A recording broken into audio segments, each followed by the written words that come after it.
আসসালামু আলাইকুম। আশা করছি দূরে এবং কাছে যে যেখানেই আছেন ভালো আছেন, সুস্থ আছেন। দেখতেই পাচ্ছেন বিকেলবেলা নাস্তা করব। তো আজকের নাস্তায় তেমন কোনো কিছু ছিল না, আর সবাই যেহেতু একসাথে নেই, একজনের জন্যই শুধু 1 কাপ চা করে নিলাম, আর সেই সাথে বিস্কিট দিয়েই বিকেলের নাস্তাটা আজকের মতো সেরে নিলাম। তো বিকেলবেলা তো নাস্তা করা হয়ে গেছে, তারপরে চলে আসলাম অন্য টুকটাক একটু কাজ আছে সেগুলো সেরে নেওয়ার জন্য। গতকালকে বাসায় গেস্ট এসেছিল বেশ কিছু, তো রাতের বেলা অনেকটাই ঝামেলা করেছিলাম। সেখান থেকে কিছু প্লেট, বাটি এবং গ্লাস, কাপ, পিরিচ, সেই সাথে ট্রে, এগুলো আসলে আমি ধুয়ে উপর করে রেখে দিয়েছিলাম। তো পানি যেহেতু শুকিয়ে গেছে, এখন রেখে দেবো অন্য যেখানে রাখি সব সময় সেখানেই রেখে দেব। আর ওই যে বিকেলবেলা যে নাস্তা করেছি এবং দুপুরবেলা কিছু খাওয়া দাওয়া করেছিলাম, সেই প্লেট বাটিগুলো হলো এখন একটু ধুয়ে তারপরে আমি রেখে দেব। তো যতবারই খাওয়া দাওয়া করি না কেন ততবারই কিন্তু ধোয়াধাইয়ের কাজটা করে নিতে হয়, আর এই কাজ দিনে কয়েকবারই করতে হয়। তো যাই হোক, বিকেলবেলা একবারেই 2বারের কাজ করে নিলাম, নাস্তা এবং দুপুরের খাওয়া দাওয়ার প্লেট বাটিগুলো। এই যে দেখতেই পাচ্ছেন খুব সুন্দর করে ধুয়ে নিলাম। এখন আমি হলো ওই আমার সিঙ্কের সেলফটার ভিতরে রেখে দেব, খুব সুন্দর করে শুকিয়ে গেলে তারপরে আবার উঠিয়ে রাখবো। আর যেখানে রাখবো সেখানে থাকলেও কোনো সমস্যা নেই, এখান থেকে নিয়েও কিন্তু আমরা খাবার খাওয়ার সময় ব্যবহার করতে পারি। যাই হোক, আমি কিন্তু আজকের ভিডিওটি গতকাল বিকেল থেকে শুরু করেছি। তো সব সময় কিন্তু আসলে সকাল থেকে ভিডিও শুরু করা হয়, তো আজকে একটু অন্যরকমভাবেই ভিডিওটি করার ইচ্ছা হলো। এদিক থেকে আমি হলো 1 পাতিল পানি গরম দিব, আর এই যে দেখতেই পাচ্ছেন কড়াইতে মাছ রান্না করেছিলাম দুপুরবেলা, সেই মাছটা একটু গরম করে নিচ্ছি। আর আপনারা তো সব সময় দেখেন আমি কিন্তু অল্প স্বল্প রান্না করি, আর গতকালকে কিন্তু আমি অনেক মাছ রান্না করেছিলাম, আমার হয়তো আগের ভিডিওতে দেখেছেন। আর সেই মাছের অবস্থা এখন দেখেন, পরের দিন রাত পর্যন্তও কিন্তু রয়ে গেছে। সে কারণেই কিন্তু আমি আসলে অল্প স্বল্প রান্না করি। আর কাজ শেষে কিন্তু দেখিয়ে দিলাম যে সম্পূর্ণ ধোয়া ধাইয়ের পরেও বিকেলবেলা কিন্তু ওই যে কড়াই, ওটাও কিন্তু আমাকে আবার পরবর্তীতে ধুয়ে নিতে হবে।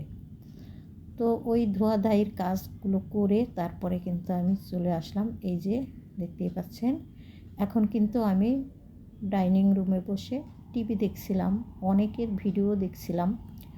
তো অনেকের ভিডিও দেখছি আর ভাবলাম যে একেবারে বসে থাকলে তো আর চলে না, এখানে কিছু একটু টুকটাক কাজ সেরে রাখি আগামীকালকের জন্য, তাহলে বেশ ভালো হয়।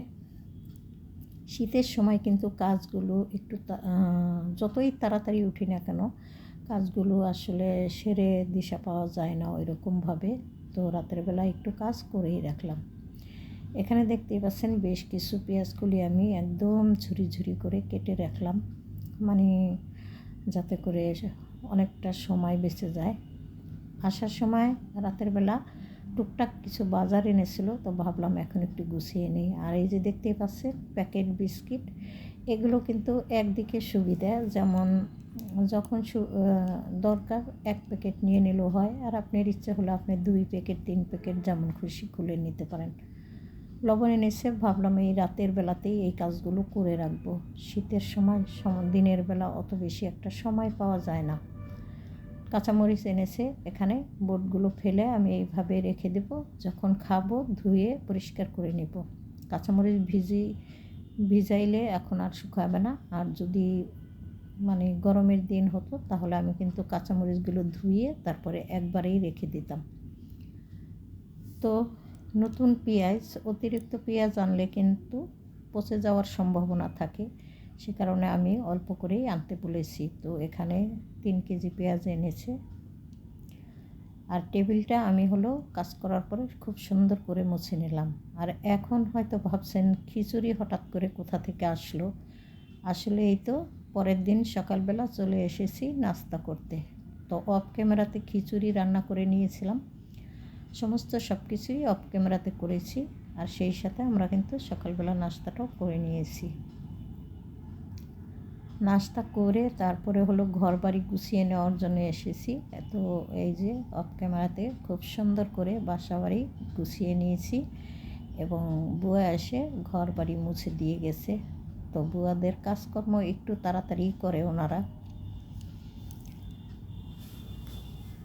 এই যে এদিক থেকে দেখতেই পাচ্ছেন, এই রুমে কিন্তু এখনো পর্যন্ত শোয়া আছে লোক। মানে কি বলবো, শীত বলে কথা, কেউ কিন্তু ঠিকঠাক মতো ঘুম থেকেই ওঠে না। আর তো ঘর বাড়ি পরিষ্কারের ব্যাপার আলাদা। তো ছেলে একজন শুয়ে আছে, একজন বাইরে চলে গেছে নাস্তা করে। আর এই যে ওয়ার্ডরোবের উপরে কোল বালিশ দেখছেন, শীতের সময় কিন্তু কোল বালিশের কোনো প্রয়োজন হয় না, আর বিছানাতে থাকলেও ভালো লাগে না, বা একটা মানে আবর্জনার মতো মনে হয়। সে কারণে আমি ওয়ার্ডরোবের উপরে সরিয়ে রেখে দিয়েছি। আর এই রকম একদম ফ্রেশ বারান্দা কিন্তু অত ওইভাবে আমি আপনাদের সাথে শেয়ার করতে পারি না। ভাবলাম আজকে একটু শেয়ার করি, যেহেতু কাপড় নেই বারান্দাতে। শীতের সময় কিন্তু বেশিরভাগই বারান্দাতে কাপড় আসলে ঝুলতে থাকে। আর এই যে দেখতেই পাচ্ছেন, এই কাপড়গুলো এখন ধুয়ে গোসল করে নামাজ পড়বো আমি। তো এই যে হয়ে গেছে আমার কাপড় ধোয়া। অফ ক্যামেরাতে সমস্ত কাপড়গুলো ধুয়ে তারপরে বারান্দাতে দিয়েছি। নামাজ পড়ার পরে আপনাদের সাথে একটু শেয়ার করলাম।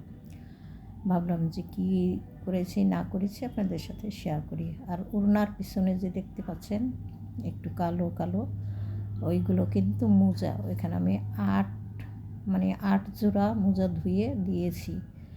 বাসায় যেহেতু ছেলে মানুষ বেশি, আরও শীত বলে কথা, তাই তো 3 জন ছেলে মানুষ, 1 জোড়া করে নষ্ট করলো 2 দিনে কিন্তু 6 জোড়া হয়ে যায় এমনিতেই। আর মোজা কিন্তু একদিনের বেশি পরা যায় না, সে গরম হোক আর শীত হোক। যাই হোক, এখানে দুপুরবেলা খাওয়া দাওয়া করেছিলাম, সেগুলো এখন ধুয়ে নিতে হবে। অফ ক্যামেরাতে রান্না করেও ফেলেছি। অফ ক্যামেরাতে রান্না করেছি ডাল, সেই সাথে ওই যে কালকে কেটে রেখেছিলাম পেঁয়াজগুলি আর ডিম ভাজা করে আমরা কিন্তু দুপুরের খাবারটা খেয়ে নিয়েছি। অনেক কাজ করলে আসলে রান্নাবান্নার দিকটা একটু কম করতে হয়, সেই হিসেবেই কিন্তু অনেক তাড়াতাড়ি রান্না হয়ে গেছে। এই যে দেখতেই পাচ্ছেন দুপুরে খাওয়া দাওয়া করেছি, আর পাশাপাশি এখন হলো প্লেট বাটিগুলো ধুয়ে নিলাম। তো খাওয়া দাওয়া তো বেশ কিছুক্ষণ আগে করেছি, আর প্লেট বাটি ধোয়ার জন্য এসেছি হলো অনেক দেরিতে। এখানে একটু চা করে নিচ্ছি ছোটো ছেলের জন্য, চাটা খেয়ে তারপরে বাইরে চলে যাবে। তো আজকে ওকে একটু আদা চা দিব, আদা চা খেলে ভালো হয়। তো 1 কাপের মতো চা তৈরি করে নিব এখন।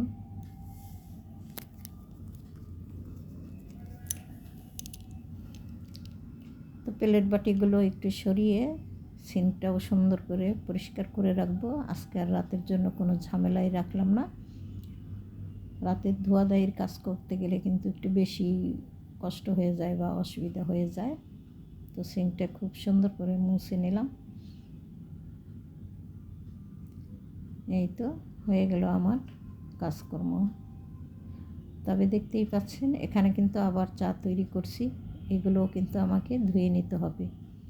আর দিনের মধ্যে যে কতবার এই কাজটা করতে হয় তা হিসাব করে বলে বোঝানো যাবে না। চা পাতা ঢালা ছিল না, একটু ঢেলে নিলাম, বাকিগুলো ওইভাবেই প্যাকেটে রেখে দেব। প্যাকেটে রেখে দিলে কিন্তু যে কোনো জিনিস বেশি ভালো থাকে। অনেকেই দেখতে পাই যে আসলে সম্পূর্ণই ঢেলে বয়ামে বা কিছুতে করে রিফিল করে রাখে। আসলে সেটা কতটা ভালো থাকে আমি জানি না, কিন্তু আমি কিন্তু খুব কমই রাখি এইভাবে।